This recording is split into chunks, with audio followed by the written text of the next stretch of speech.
Salah satu usaha untuk kita memertabatkan bahasa Melayu adalah dengan cara kita belajar untuk berbahasa Melayu dengan betul. Jadi, macam mana kita nak belajar berbahasa Melayu dengan betul? Salah satunya adalah dengan cara kita menyertai pertandingan debat.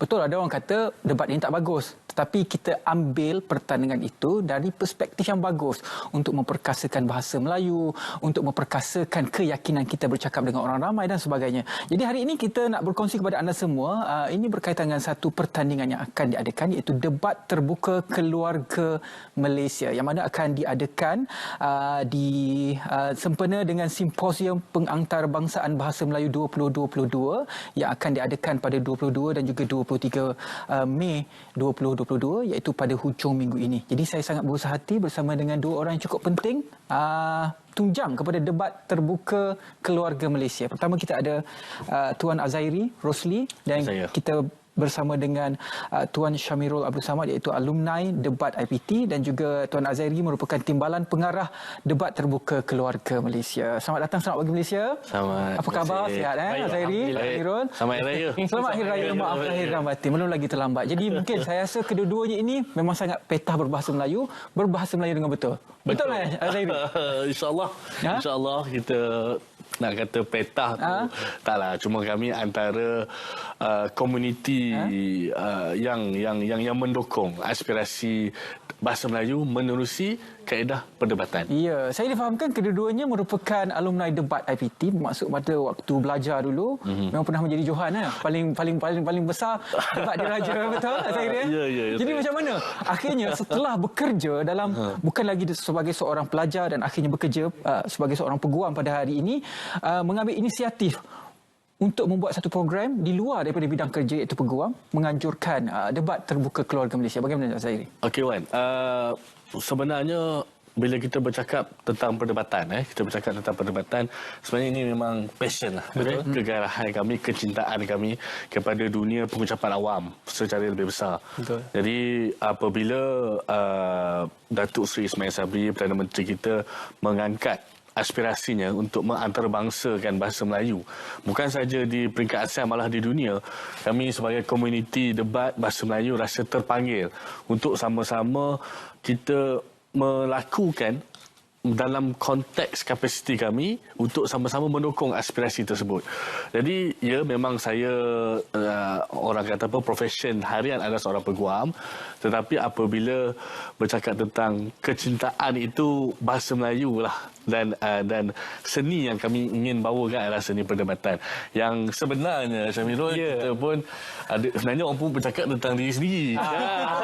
Betul. Sebab Saudara Ridwan ni pun merupakan alumni Berdebat dulu. Iyalah. Betul lah. Kalau zaman saya berdebat dulu, Azairi dan Syamirul tu junior saya lah. Waktu Azairi berdebat, saya pernah menjadi hakim lah akhirnya. Betul. Terima kasih kerana... Minta maaf kalau kalah waktu tu. Hebat semua ni. Syamirul, peranan Syamirul dalam pertandingan ini bagaimana? Saya sendiri, kalau kita katakan aktif lah dulu kan, masa waktu universiti terlibat langsung dengan debat ini. Jadi saya dari sudut pandang alumni debat IPT ini merasakan program ini adalah satu program yang akan merancakkan kembali dan juga apa orang kata, merancakkan kembali budaya debat itu dalam Malaysia inilah, dalam kalangan pelajar universitinya, dalam kalangan pelajar sekolah, dalam kalangan pendebat-pendebat universiti yang ada sekarang, dan juga alumni sekarang ni tercari-cari apakah program yang ada diorang untuk kembali beraksi di gelanggang itu.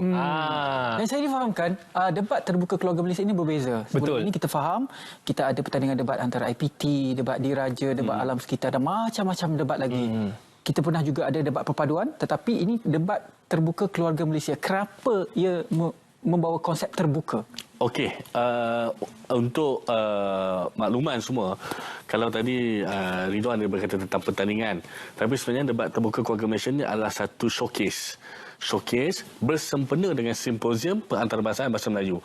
Maksudnya konsep yang kita buat ni bukanlah berbentuk pertandingan yang sebelum ni ada grouping, ada quarter final, ada separuh akhir dan sebagainya, tapi kita akan mengisinya dengan 15 slot yang akan diisi oleh pendebat-pendebat dari zaman dari peringkat sekolah menengah, universiti hingga ke alumni lah. Kalau sebelum ni kita alumni sering tercari-cari sebab seperti mana yang Syamirul kata tadi, selama pandemik kita ada 2 tahun kita tidak berdebat secara bersemuka. Kebanyakannya dilakukan secara orang kata apa, atas talian. Tapi kali ini adalah peluang untuk semua, kalau bahasa mudahnya, melepaskan gian untuk berdebat secara bersemuka. Kedua-duanya akan menyertai. Syamirul InsyaAllah akan ada dalam tim lah. menyertai sebahagian daripada orang kata apa, pertunjukan ini. Tapi kami lebih kepada Rustia. Siapa yang berminat kami dahulukan lebih dahulu. Okey, maksudnya masih lagi terbuka. Masih lagi kalau terbuka. alumni sedang menonton sekarang, nak buat tim lah, tiba-tiba tengok Syamirul bercakap, Azhari macam semangat dia Mungkin naik. kita boleh tiba-tiba dah.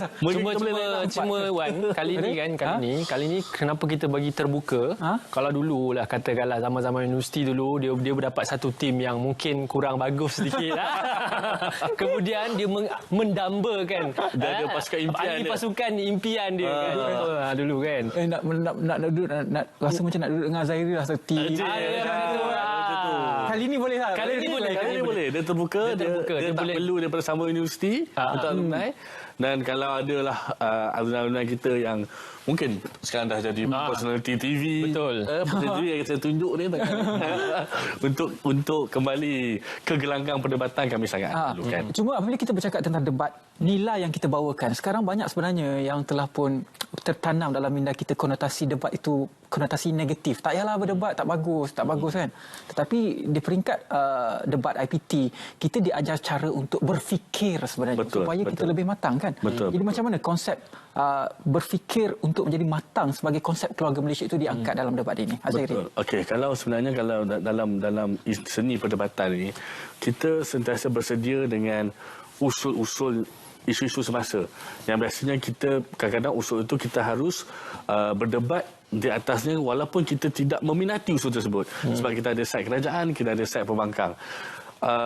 Apa yang menyebabkan ia boleh melatih kita untuk menjadi lebih matang adalah kerana kita perlu untuk merungkai sesuatu usul, sesuatu isu dengan lebih mendalam, bukan sekadar mengikut emosi tapi mengikut intelektual, supaya penghujahan itu harus didasari dengan fakta.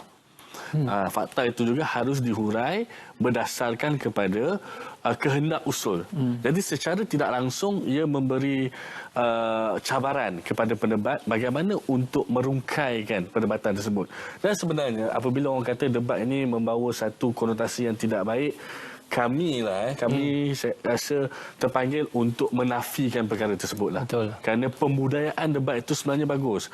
Negara-negara maju dan negara-negara besar menjadikan debat itu satu budaya kerana ia merupakan satu pentas wacana ilmiah yang sangat bagus untuk dibuat. Dan kita pun baru-baru ini telah melihat debat perdana antara dua tokoh politik, dan saya rasa ini satu permulaan ke arah pembudayaan wacana ilmiah yang lebih sihat di masa akan datang. Syamirul, hingga hari ini macam mana persediaan telah pun dilakukan? Persediaan kita, apa orang kata, rapi. Kita masih lagi membuka kepada alumni-alumni lain yang mahu menyertai debat terbuka keluarga Malaysia ini untuk kita merancakkan kembalilah apa orang kata budaya debat macam Azhari kata ni lah. Cuma ramai mungkin salah anggap, dia orang tak nak tengok debat ini, mungkin salah anggap sebab dia kata macam debat ni bawa konotasi negatif apa semua tadi kan. Sebab dia orang tak berapa faham debat itu apa sebenarnya. Kan?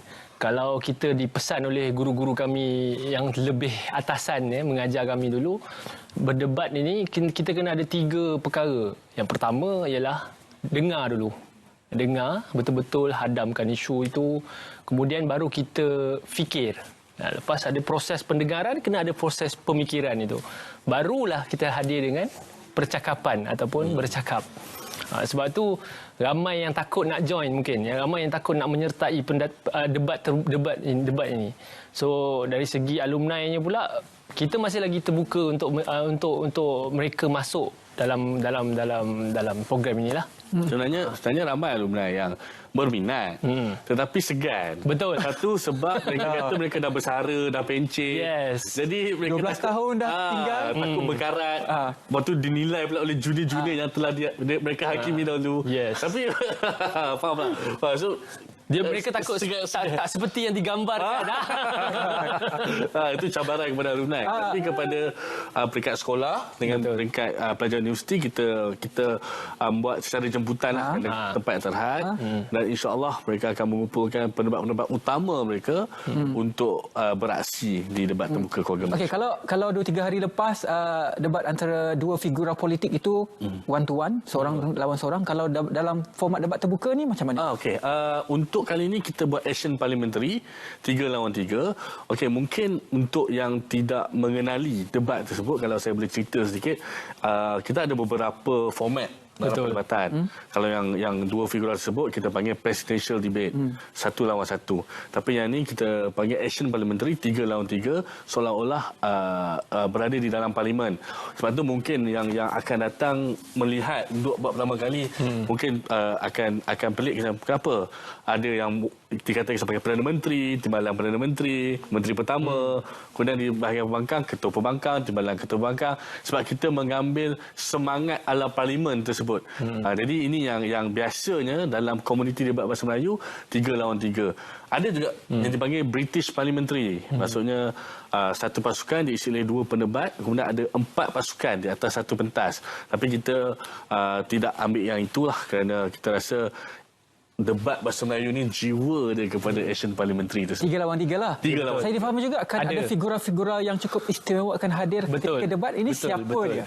Betul, kita ada jemputan untuk membuat persembahan pidato daripada luar negara, iaitu daripada Rusia, Republik Guinea dan juga ada satu daripada wakil kita lah, Malaysia. Untuk buat apa orang kata, kita nak menunjukkan yang sebenarnya bahasa Melayu ini sangat mudah untuk kita pelajari sampai orang luar pun boleh bertutur dalam bahasa Melayu. Iya. Ada figura yang menjawab soalan Ridwan ni antara public figure yang insya-Allah yang ada di dalam Malaysia lah. Ustaz Syamsul Debat. Sebab tu nama debat. Ustaz Syamsul Debat. Sebab dia pun merupakan alumni kita sebelum ni. Dan mungkin Ridwan Mustafa. InsyaAllah lah. Kalau free hari Ahad tu saya turun tu pasti. Jangan suruh saya berdebat lah. Kena berdebat lah. Tengok nanti. Macam pengacara Forum Perdana Hal Ehwal Islam, Ustaz Hariri kita punya alumni debat. Ustaz Syamsul Debat pun alumni debat dan juga adalah lagi nama-nama diplomat kita sebenarnya alumni debat kita. InsyaAllah. Terima kasih banyak-banyak. Azhairi, sedikit ucapan kepada guru debat anda. Okay. Selamat Hari Guru saya ucapkan kepada semua yang telah mendidik saya sehingga ke hari ini.